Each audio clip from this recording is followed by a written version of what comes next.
तुम्हारे मन में जब भी अमेरिका के बारे में बात आती है, तुम्हारे दिमाग में क्या ख्याल आता है?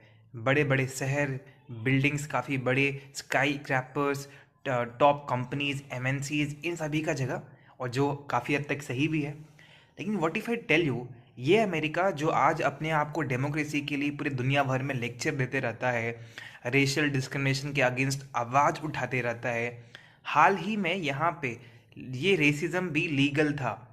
आपने सही सुना, लीगल था, लीगल। इसके बारे में बात ही छोड़ दो।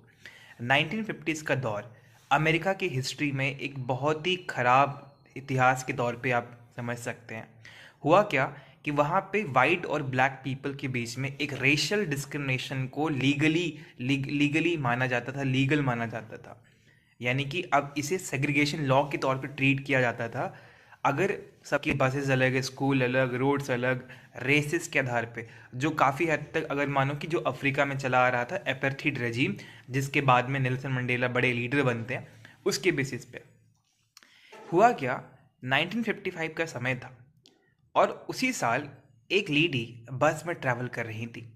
अब ये कॉन्सेप्ट ये है कि अगर उस बस में सीट वाइट को आपको देना है, पहले पहले वाइट पॉपुलेशन को देना है, अगर सीट भर जाएगा तो ब्लैक पीपल को बस से बाहर निकलना पड़ेगा। लेकिन एक लेडी ने इस सिस्टम के खिलाफ पहल स्टार्ट कर दी। जो कंडक्टर ने बोला, भाई तुम इस सीट को छोड़ दो और वाइट लेडी के लिए सीट दे दो। तो वो ब्लैक लेडी ने कुछ ऐसा किया जिसने पूरे पूरे अमेरिका की हिस्ट्री को बदल के रख दिया। And she said know against the racial discrimination, the segregation law. और यहाँ से एक बहुत ही बड़े मुहिम की स्टार्ट होती है, बस बॉयकॉट मूवमेंट की। लोगों ने बस बॉयकॉट करना स्टार्ट कर दिया, लोगों ने वॉकिंग करी, पैदल चले, साइकिलिंग करी, 351 दिन ऑलमोस्ट, लेकिन उन्होंने बस स्टार्ट नहीं किया, बस में बैठना नहीं माना। और जिसके चलते फाइनली वहाँ की सुप्रीम कोर्ट को इस सेग्रीगेशन लॉ को इलीगल घोषित करना पड़ा। इसी मूवमेंट के बेसिस पे आगे में फिर मार्टिन लूथर किंग आते हैं, जूनियर आते हैं, जो कि इसके बहुत ही बड़े एक्टिविस्ट बनते हैं। उनको इसके खिलाफ, मतलब इसके लिए लड़ाई करने के लिए, इसके अगेंस्ट लड़ाई करने के लिए ही also got the Nobel peace prize.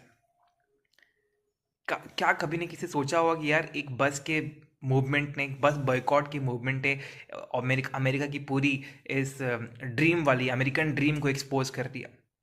तो हाँ, यानी कभी भी रिवॉल्यूशन कभी बंदूक की नोक पे नहीं, कभी कभी एक बस की सीट से भी स्टार्ट हो सकता है।